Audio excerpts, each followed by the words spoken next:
the cassock. So the cassock is the black robe that is often worn with a collar with it as well. Usually Neo from the Matrix wears a cassock.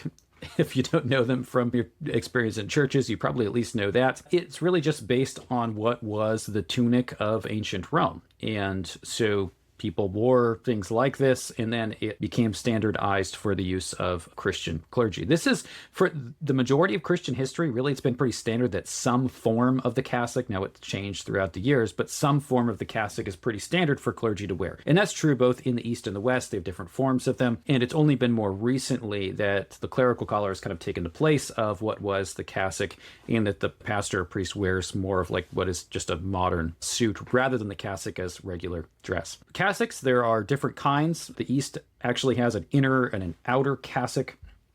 But in the West, the cassock, there's just one cassock, and it either usually has 33 buttons or 39 buttons. The 33 buttons represents the years of the life of Christ. He was on this earth for 33 years prior to his death, and then his resurrection, of course. So each of the buttons symbolizes one of the years of the life of Christ. Now, there are Anglican cassocks, which have 39 buttons, and the 39 buttons are for the 39 Articles, which is the doctrinal statement of the Anglican Church, or the Church of England. So you have the cassock, which we already talked about as daily clergy wear, and then the surplice is a white garment that then goes on top of it. If I am doing some kind of prayer service, like a matins, compline, something like that, I usually do wear the cassock and surplice along with an alb, which we'll be talking about next. But the cassock and surplice also is what is worn often by altar servers, so it's not necessarily just ordained clergy, but those who are helping out in the service liturgically in one way or another. The white of the surplice symbolizes baptism purity, that in our baptisms we are brought into Christ and we receive his purity. We are made pure, we are forgiven, we are clean.